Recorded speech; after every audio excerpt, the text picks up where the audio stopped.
तो नमस्कार दोस्तों, स्वागत है आप सभी का concept of science YouTube channel में। मैं सुनील शर्मा आप सभी का स्वागत करता हूं एक और नए फ्रेश लेक्चर में।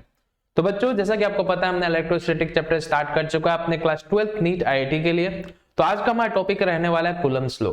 तो वीडियो में आप बने रहिएगा हमारे साथ, वीडियो को लाइक कर दीजिएगा, चैनल को आपने अभी तक सब्सक्राइब नहीं किया चैनल को सब्सक्राइब कर दीजिएगा। तो हमारा टॉपिक है Coulomb's law.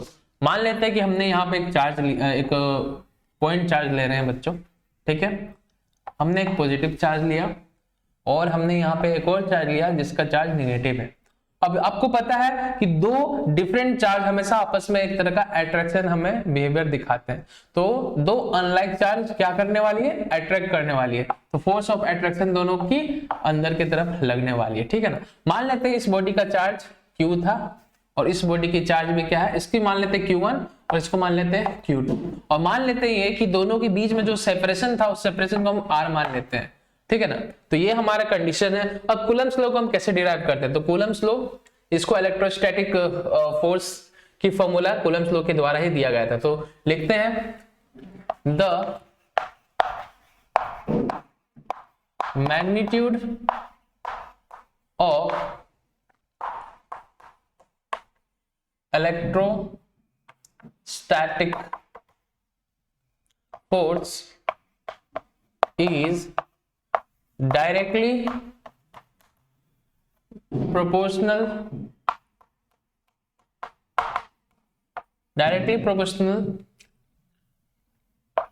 to the product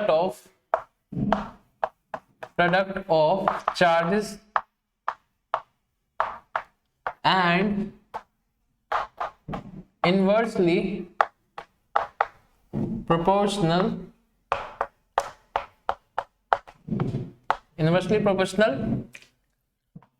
to the square of the distance between them, ठीक है। ये हमारा कूलम्ब्स लॉ का स्टेटमेंट है बच्चों। The magnitude of electrostatic force is given by the magnitude of electrostatic force is directly proportional to the product of the charges and it inversely proportional to the square of the distance between them, okay।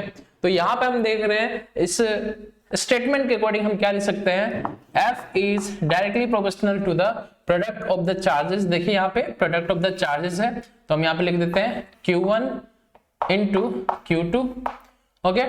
लिख सकते हैं ना बच्चों।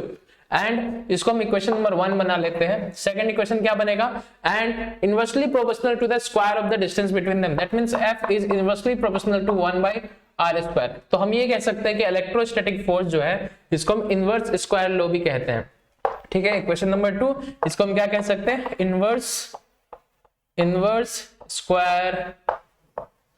Square law. Clear है बच्चों। चलिए अब इस दोनों फॉर्मूला को जब हम कंबाइन करेंगे तो लिख सकते हैं F is directly proportional to, यहां पे लिख दीजिए from 1 and 2, F is directly proportional to हो जाएगा Q1 Q2 by R square, okay. अब ये डायरेक्टली प्रोपोर्शनल के साइन को जब हम हटाएंगे तो हम लिख सकते हैं F is equal to K Q1 Q2 by R square. So this is our required formula. This is called electrostatic force. Fe लिख देते हैं, ठीक है ना। तो ये हमारा वैल्यू ऑफ इलेक्ट्रोस्टैटिक फोर्स। तो इलेक्ट्रोस्टैटिक किसी भी चार्ज के, चाहे वो चार्ज लाइक चार्ज हो या फिर अनलाइक चार्ज हो, इन दोनों प्रकार के चार्ज के रेस्पेक्ट में बच्चों को जो बात किया जाए तो ये दोनों चार्ज आपस में कितना फोर्स ऑफ अट्रैक्शन या फिर फोर्स ऑफ रिपल्शन, इस केस में हम देखें तो एक हमारा पॉजिटिव चार्ज है एक नेगेटिव चार्ज है, तो यहाँ पे फोर्स ऑफ अट्रैक्शन होने वाली है, ठीक है ना।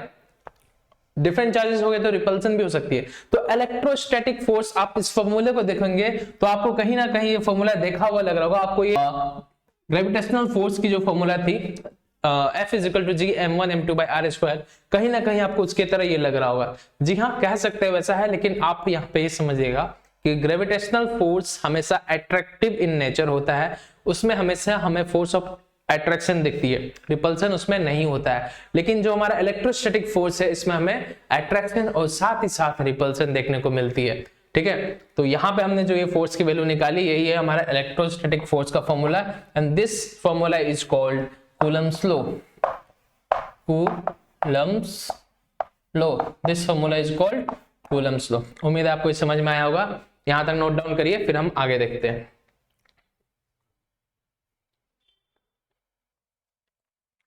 चलिए बच्चों, अब कुछ इंपॉर्टेंट पॉइंट्स हम लोग देख लेते हैं कूलम्स लॉ से रिलेटेड। तो लिख लीजिए इंपॉर्टेंट पॉइंट्स। नोट अच्छे से बनाइएगा बच्चों, क्योंकि नोट्स देख करके ही हमें सब कुछ क्लियर होगी। तो important notes regarding Coulomb's law हम क्या क्या ले सकते हैं। पहला पॉइंट ये रहेगा बच्चों कि it is applicable only for point charge. जो पॉइंट चार्ज रहेंगे, छोटे चार्ज रहेंगे, उनके लिए ही बस ये एप्लीकेबल है। तो हम लोग पहला पॉइंट लिख देते हैं, it is applicable for, it is applicable for point charge only। इस बात को आप अच्छे से याद रखिएगा। Electrostatic force only applicable for point charge and electrostatic force is only applicable when charge is at rest. क्योंकि हम क्या पढ़ रहे हैं, इलेक्ट्रोस्टैटिक, इसलिए हम इसको इलेक्ट्रोस्टैटिक फोर्स कह रहे हैं। अगर जो चार्ज मोशन में है तो हमारे फोर्स का फॉर्मूला ये कहीं से भी नहीं हो सकता है, ये चार्ज एट रेस्ट का फॉर्मूला है। इस बात को आप अपने माइंड में सेट कर लीजिए अच्छे से।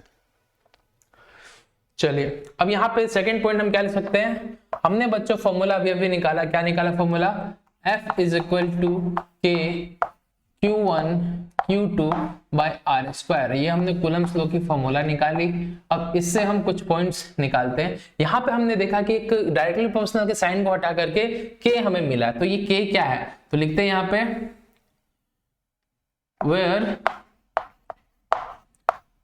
वेयर से नहीं स्टार्ट करते हैं, लिखते हैं सीधा, के is called electrostatic constant and is equal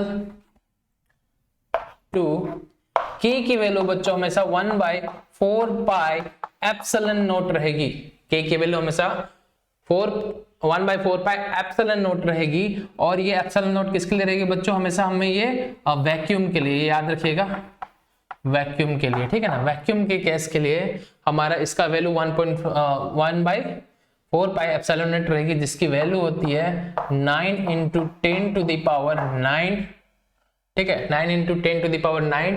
unit क्या लिख सकते हैं बच्चों, यूनिट होगी इसकी न्यूटन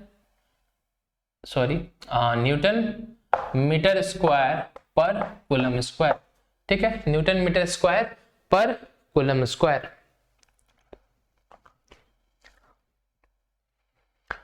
ठीक है, क्लियर है बच्चों।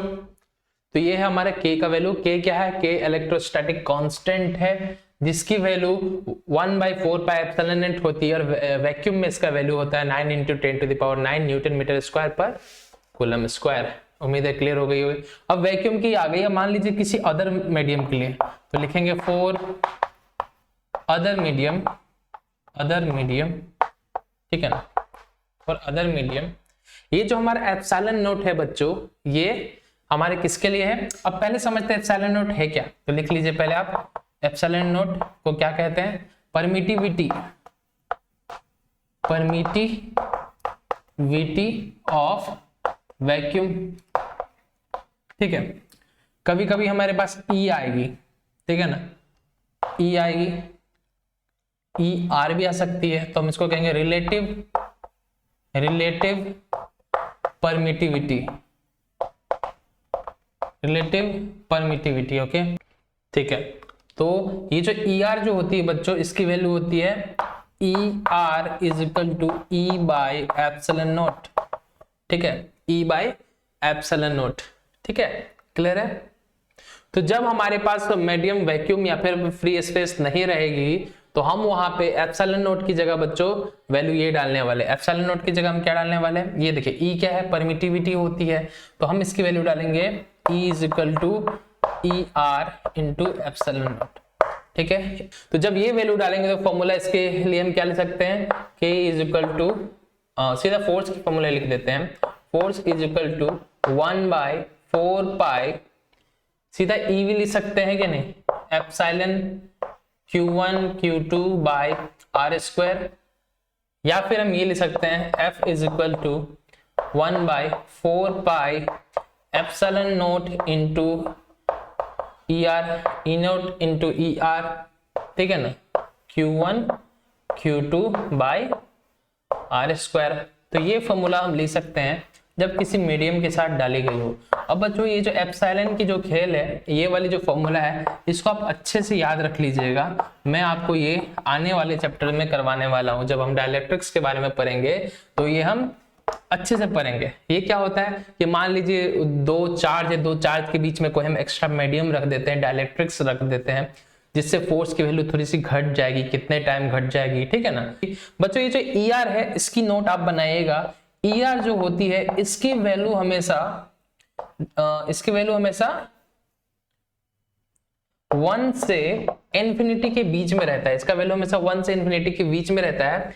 एयर के लिए हम लोग ER का वैल्यू क्या लेते हैं, 1 लेते हैं। वैक्यूम के लिए ER का वैल्यू हम क्या लेते हैं, 1 लेते हैं। इसलिए यहाँ पे इस फॉर्मूला में जब हम 1 डाल देंगे तो क्या आ जाएगा, 1/4 epsilon not Q1 Q2 by R², जो कि हमारा कहाँ गया, ये वाला फॉर्मूला है, ठीक है ना। तो ER की वैल्यू हम 1 डाल सकते हैं। जब मेटल की हम बात करते हैं, याद रखिएगा इस बात को अच्छे से, MCQs बन सकता है। मेटल के लिए ER की वैल्यू हमेशा क्या रहती है, इन्फिनिटी रहती है। तो इस बात को आप नोट डाउन कर सकते हैं।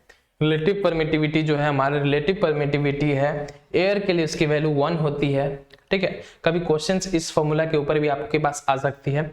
मेटल के लिए हमेशा इन्फिनिटी रहती है। तो इस चीज को याद रखिएगा, इसको यूटिलाइज करिएगा, आंसर आपका काफी अच्छे से आ जाएगा, ठीक है। तो हमने यहाँ पे 2 इंपॉर्टेंट पॉइंट देखे। पहला कि जो हमारा पॉइंट चार्ज है ये हमेशा पॉइंट चार्ज के लिए एप्लीकेबल रहेगी। नेक्स्ट K जो था इस फॉर्मूला में, कांस्टेंट ऑफ प्रोपोर्शनलिटी, जिसको हम इलेक्ट्रोस्टैटिक कांस्टेंट कहते हैं, इसकी वैल्यू होती है 1/4 एप्सिलॉन नॉट, किसके लिए, वैक्यूम के लिए, जिसकी वैल्यू 9 × 10⁹ न्यूटन मीटर स्क्वायर पर कूलम स्क्वायर होती है, ठीक है ना। अब ये फॉर्मूला 1/4 एप्सिलॉन नॉट आया कहां से, तो यहाँ पे एप्सिलॉन नॉट को परमिटिविटी ऑफ वैक्यूम या फिर परमिटिविटी ऑफ फ्री स्पेस कहते हैं। ER है हमारा रिलेटिव परमिटिविटी, ठीक है ना। तो ER इज इक्वल टू होती है वो डाइलेक्ट्रिक मीडियम की परमिटिविटी बाय एप्सिलॉन नॉट, ठीक है ना। तो E is equal to ER into ER क्या है, रिलेटिव परमिटिविटी और परमिटिविटी ऑफ फ्री स्पेस। और हमने आपको यहाँ पे ये बताया कि रिलेटिव परमिटिविटी की वैल्यू 1 से इंफिनिटी तक होती है। एयर पे रिलेटिव परमिटिविटी की वैल्यू 1 होती है, मेटल पे रिलेटिव परमिटिविटी की वैल्यू इंफिनिटी होती है। तो इस फॉर्मूला में जो 1/4 एप्सिलॉन नॉट इंटू ER ये जो आई, इसमें हम अगर जो एयर के लिए ले या फिर वैक्यूम के लिए ले 1 वैल्यू डाल देंगे तो हमारा फॉर्मूला क्या बन जाएगा, ये वाला, ठीक है। तो इन सारे चीज को मेमोराइज करिए, सारे चीज को समझने की कोशिश करिए, बहुत ज्यादा काम आने वाला आगे। और ये जो पार्ट है हमारा डाइलेक्ट्रिक्स में, हम इसको क्लियर करेंगे अच्छे से, ठीक है। आगे हमारा एक टॉपिक है डाइलेक्ट्रिक्स, तो वहां पे हम इसको अच्छे से क्लियर करेंगे। अभी इस पे हमें ज्यादा टाइम नहीं देना है, ठीक है। चलिए बढ़ते हैं हम नेक्स्ट यूजेस की तरफ, नेक्स्ट इंपॉर्टेंट पॉइंट के लिए तरफ। इसको आप नोट डाउन करिए। तब तक थोड़ा सा यूनिट एंड डायमेंशन देख लेते हैं। Third point, unit and dimension, okay, unit and dimension. तो डायमेंशन और यूनिट निकाला जाए जल्दी से। हमारे पास फॉर्मूला है F is equal to K Q1 Q2 by R²। अभी भी हमने इसकी यूनिट भी लिखी थी, K हम निकालते हैं। K की यूनिट क्या हो जाएगी बच्चों, फोर्स। हम क्या लिख सकते हैं, force into R² by Q1 into Q2। और इसी की यूनिट हम क्या लिख सकते हैं बच्चों, फोर्स का होता है न्यूटन। ये क्या है, रेडियस, डिस्टेंस है, डिस्टेंस के लिए मीटर स्क्वायर, और नीचे चार्ज इंटू चार्ज कूलम, तो ये कूलम स्क्वायर हो जाएगी, ठीक है ना। चार्ज की यूनिट कूलम होती है, आपको पता होना चाहिए। डायमेंशन निकालना चाहे बच्चों तो यूनिट तो निकाल लिया हमने, डायमेंशन निकालते हैं। तो डायमेंशन क्या हो जाएगा, यहीं पे डायमेंशन निकालते हैं। डायमेंशन क्या हो जाएगा, डायमेंशन ऑफ के क्या हो जाएगा बच्चों, फोर्स का क्या होता है, MLT-2 होता है कि नहीं होता है। R डिस्टेंस है तो L² बाय चार्ज की क्या होती है, AT, AT का होल स्क्वायर है कि नहीं, AT का होल स्क्वायर। तो ये अब क्या बन जाएगा, ये बन जाएगा ML3 है कि नहीं। तो ML3, T पे -2 है, T को स्क्वायर करके ऊपर भेजेंगे तो -2 -2 -4, तो T पे -4, A² है, A² ऊपर जाएगा तो A -2। तो डायमेंशन हमारे पास आया डाइलेक्ट्रिक कांस्टेंट K की, ठीक है ना, जो हमारे इलेक्ट्रोस्टैटिक कांस्टेंट K है उसकी डायमेंशन क्या है, ml क्यूब t-4a-2। तो इसको नोट डाउन कर लीजिएगा, बहुत ज्यादा इंपॉर्टेंट है। दूसरी बात बच्चों, यहाँ पे कभी कभी डायमेंशन पूछ लिया जाता है एक और चीज की, एप्सिलॉन नोट की। तो हम जानते हैं बच्चों कि k क्या होता है, 1/4 pi epsilon naught is equal to f into, same इसी फॉर्मूला से हम इसको आगे बढ़ाएंगे। अब हम क्या निकालने वाले बच्चों, dimension of epsilon note. Epsilon note के लिए डायमेंशन निकालेंगे, ये हमने के लिए डायमेंशन निकाल रखा है। एप्सिलॉन नोट के लिए जब डायमेंशन निकालेंगे, एप्सिलॉन नोट चाहिए ऊपर भेजते हैं बाय, ये क्या होगा, चार्ज स्क्वायर। तो मैं Q1 इंटू Q2 ही अभी रहने देता हूँ, हमें एप्सिलॉन नोट चाहिए, इसको जब ऊपर भेजेंगे तो ये ऊपर आ जाएगा। That means epsilon naught is equal to, क्या लिख सकते हैं बच्चों, लिख सकते हैं ना हम लोग Q1 Q2 by F into R square, लिख सकते हैं कि नहीं लिख सकते हैं। तो यूनिट भी आप निकाल सकते हैं, है कि नहीं। यूनिट क्या हो जाएगा, कूलम स्क्वायर, यूनिट छोड़ते डायमेंशन सीधा निकालते, चार्ज 80, तो a स्क्वायर, ठीक है ना, t square t square by force का ml t-2, ठीक है ना, सीधा इसको करते हैं, आर स्क्वायर होता है ना। तो ये हमारा क्या हो जाएगा बच्चों, ये हमारा हो जाएगा ml का पावर 3, है कि नहीं, ml का पावर 3 t-2। तो ये आया, इसको जब ऊपर ले जाएंगे तो हम क्या ले सकते हैं, m-1 l-3 t का पावर 4 a की पावर 2। तो ये हमारा एप्सिलॉन नोट का डायमेंशन निकल के आ रहा है, इसको आप नोट डाउन करिए, काफी ज्यादा इंपॉर्टेंट है। ओके बच्चों, चलिए अब Coulomb's law in vector form देखते हैं, वेक्टर फॉर्म। तो कूलम्स लॉ को वेक्टर फॉर्म में देखते हैं। मान लेते हैं कि हमारे पास एक चार्ज है, ठीक है, चार्ज Q1, एक और चार्ज हम लोग ले लेते हैं चार्ज Q2, दोनों के बीच में सेपरेशन है R, ठीक है। अब इस पे इलेक्ट्रोस्टैटिक फोर्स लग रही है बच्चों, ठीक है, इस पे इलेक्ट्रोस्टैटिक फोर्स लग रही है हमारे पास, ठीक है। तो ये फोर्स जो मान लेते हैं, दोनों चार्ज पॉजिटिव चार्ज है, ठीक है, दोनों चार्ज हम मान लेते हैं पॉजिटिव चार्ज है, ये इस पे जो फोर्स लगाएगी, ठीक है ना, इसको मान लेते हैं बॉडी 1 Q1 मान रखा है हमने, इसको Q2 मान रखा है। ये इस पे जो फोर्स लगाएगा बच्चों, तो ये सेम चार्ज है, तो इसको ये क्या कर देगा, आगे की तरफ लगाएगा। दैट मीन्स इस पे फोर्स लगा, दैट मीन्स फोर्स किस पे लगा बच्चों, ये सेकंड बॉडी पे, फोर्स सेकंड बॉडी पे लगा, किसने लगाया, 1 ने लगाया। तो F21 की डायरेक्शन ये हो गई, ठीक है। नेक्स्ट हम मान लेते हैं सेकंड केस में, ये भी तो चार्ज इसको रिपेल कर रहा होगा ना, तो जब ये चार्ज इसको रिपेल कर रहा होगा तो इस पे भी एक फोर्स लगेगी, इलेक्ट्रोस्टैटिक फोर्स। इस फोर्स को हम लिख सकते हैं, फोर्स किस पे लगा, पहले बॉडी पे लगा, किसके कारण लगा, दूसरे बॉडी के कारण, तो F12 की लगी। अब यहाँ पे दोनों चार्ज जो है, चार्ज की वैल्यू सेम है, मैग्नीट्यूड सेम है, लेकिन डायरेक्शन क्या है, दोनों की अपोजिट है। अब हमको कूलम्स लॉ को वेक्टर फॉर्म में रिप्रेजेंट करनी है, तो कैसे करेंगे, पहला, ठीक है ना, पहले हम इस फोर्स के लिए लिख लेते हैं F21 is equal to K Q1 Q2 by R square, Q1 Q2 by F is equal to K Q1 Q2 by R square, लेकिन हमको वेक्टर फॉर्म में रिप्रेजेंट करना है। तो बच्चों यहाँ पे हमने देखा, जो ये रिपल्सन हो रहा है, कैसे हो रहा है, इस डायरेक्शन में हो रहा है, that means from body 1 to body 2। तो ये जो सेपरेशन, जो डिस्टेंस कवर कर रहा है, किस डायरेक्शन में, R12, एक यूनिट वेक्टर यहाँ पे लेंगे। बच्चों आपको याद होगा, यूनिट वेक्टर क्लास 11 में हमने पढ़ा, यूनिट वेक्टर जो होती है उसको हम क्या लिखते हैं, R12 vector by magnitude of R12, लिखते हैं कि नहीं लिखते हैं, तो ये फॉर्मूला होता है। अब हम सेकेंड बॉडी के लिखते हैं, अगेन F12। अब ए फोर्स हम निकालने जा रहे हैं, F12 इज इक्वल टू क्या लिख सकते हैं, K Q1 Q2 by R square. अब देखिए इस पे जो इलेक्ट्रोस्टैटिक फोर्स लगा, किसके कारण लगा, इसके कारण लगा। अब ये जो डिस्टेंस आप कवर कर रहे हैं, जो सेपरेशन जो कवर हो रहा है, किस डायरेक्शन में हो रहा है, 2 से 1 के तरफ में, ठीक है ना। तो हम लोग यहाँ पे जो यूनिट वेक्टर लेंगे वो कैसे लेंगे, R2 से 1 के तरफ में। और यहाँ पे हम फिर से लिख सकते हैं कि R21 जो होती है यूनिट वेक्टर, इसकी जब मैग्नीट्यूड निकालते हैं तो unit vector is equal to a vector by mod of a vector. That means हम यहाँ पे लिख सकते हैं R21 वेक्टर बाय R21 ये लिख सकते हैं ना, है कि नहीं? बताओ बच्चों। तो अब हम यहाँ पे ये भी तो लिख सकते हैं ना बच्चों कि F12 is equal to K Q1 Q2 bye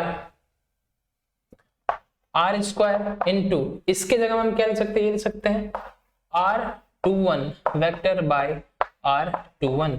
बताओ लिख सकते हैं नहीं लिख सकते हैं? और ये जो हमने डिस्टेंस जो रेडियस लिया है, इस रेडियस को हम पहले भी ऐसे लिख सकते थे, R21 लिख सकते थे, कोई दिक्कत नहीं था। यहाँ पे भी हम R12 लिख सकते हैं, कोई दिक्कत नहीं है कि नहीं? तो यहाँ पे हम क्या देख रहे हैं कि ये R स्क्वायर और यहाँ पे भी एक और R है, इसको भी हम 21 लिख सकते हैं। तो हम अगेन फॉर्मूला क्या लिख सकते हैं, F12 is equal to K Q1 Q2 by R21 का होल क्यूब इंटू R21 का वेक्टर। तो बच्चों ये बना ना हमारे पास vector form of Coulomb's law. Clear है? बताओ बच्चों, क्लियर है कि नहीं? So this is the vector form of Coulomb's law. हमने इस पे वेक्टर ही नहीं लगाया, बताओ सारा कहानी हो चुका, हमने इस पे वेक्टर ही नहीं लगाया।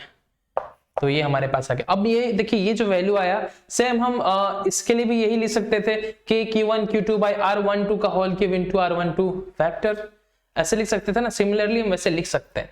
अब यहाँ पे हम क्या देख रहे हैं बच्चों, यहाँ पे हम ये देख रहे हैं कि ये जो दोनों फोर्स है, दोनों फोर्स की वैल्यू सेम आने वाली है कि नहीं? तो डायरेक्शन दोनों की क्या है, अपोजिट है। तो हम लिख सकते हैं since direction of both forces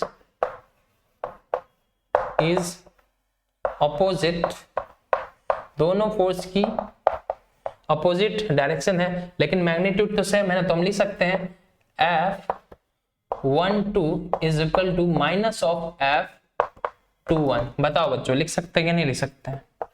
बताइए लिख सकते हैं कि नहीं लिख सकते हैं? और ये हुआ किसके लिए, ये हुआ किस कारण? ये हुआ इस कारण क्योंकि ये जो यूनिट वेक्टर है, ये दोनों की भी तो डायरेक्शन डिफरेंट है ना। तो हम यहाँ पे ये भी लिख सकते हैं R12 is equal to R21 negative पे, ये भी तो एक केस लिख सकते हैं ना। बताओ सेम चीजें हैं, कोई दिक्कत, किसी प्रकार की कोई प्रॉब्लम? तो ये थी बच्चों Coulomb's law in vector form. उम्मीद है आपको समझ में आया होगा। बोर्ड्स के लिए काफी ज्यादा इंपॉर्टेंट होता है, काफी बार एमसीक्यूज में भी ये पूछे जाते हैं, which of the following is the vector form of Coulomb's law. तो उम्मीद है आपको समझ में आया होगा। अब ये जो फोर्सेस है, इलेक्ट्रोस्टैटिक फोर्स जो है, ये क्या है, line joining the centre of the mid point, charge की सेंटर से ये होती है, ठीक है ना। ये फोर्स सेंटर से काम करती है, चाहे ग्रेविटेशनल फोर्स हो या इलेक्ट्रोस्टैटिक फोर्स हो। तो इस तरह के फोर्स को सेंट्रल फोर्स भी कहते हैं। तो याद रखिएगा बच्चों कि इलेक्ट्रोस्टैटिक फोर्स जो है ये क्या है, एक तरह का सेंट्रल फोर्स भी है। ये क्या है, एक तरह का सेंट्रल फोर्स है। इस बात को आप अच्छे से याद रखिएगा क्योंकि ये line joining the centre of the two charges है, ठीक है ना। तो इस केस में हम इसको सेंट्रल फोर्स भी कह सकते हैं। तो कभी कभी पूछा जाता है which of the following is a central force, तो आप वहां पे कूलम्स लॉ आपको दिखे या फिर इलेक्ट्रोस्टैटिक फोर्स दिखे, तो उस केस में आप जरूर इसे टिक करिएगा कि yes electrostatic force is a central force. Okay, उम्मीद है क्लियर है। अब यहाँ पे देखिए जो हमने ये सब डायरेक्शन जो लिखी थी सब कुछ आपको उम्मीद है क्लियर हो चुका होगा। ये डायरेक्शन बताया गया R12, दैट मीन्स ये जो यूनिट वेक्टर है इसकी डायरेक्शन है 1 से 2 के तरफ। दैट मीन्स ये जो फोर्स है, ये जो हम वेक्टर लिखते हैं यूनिट वेक्टर, ये एक्चुअली क्या करता है, ये एक्चुअली डायरेक्शन बता रहा होता है। तो F21 है ये यूनिट वेक्टर, उसकी क्या दिखाएगी, डायरेक्शन। दैट मीन्स F12 कहाँ लगा है, 1 से 2 की तरफ, तो 1 से 2 की तरफ। तो यहाँ पे क्या लगा है, F21, जी हाँ बिल्कुल लगा हुआ है। और यहाँ पे F12 देख रहे हैं, इसमें यूनिट वेक्टर क्या है, R21, that means R21, that means ये फोर्स कहाँ लगा, इस डायरेक्शन में लगा। तो ये है हमारा Coulomb's law in vector form. उम्मीद है आपको समझ में आया होगा। तो बच्चों आज की इस लेक्चर को हम यहीं पे एंड करते हैं। नेक्स्ट क्लास में हम कूलम्स लॉ के ऊपर कुछ इंपॉर्टेंट क्वेश्चंस वगैरह देखेंगे। तो उम्मीद है आपको ये पसंद आया आज का लेक्चर। वीडियो पसंद, वीडियो को लाइक करेगा, चैनल को अपने अभी तक सब्सक्राइब नहीं किया तो सब्सक्राइब कर लीजिएगा। मिलते हैं नेक्स्ट वीडियो में। Till then bye bye. जम के मेहनत करिए, जम के पढ़िए। मिलते हैं नेक्स्ट वीडियो में कुछ अच्छे जेईई मेंस के क्वेश्चंस के साथ। Thank you.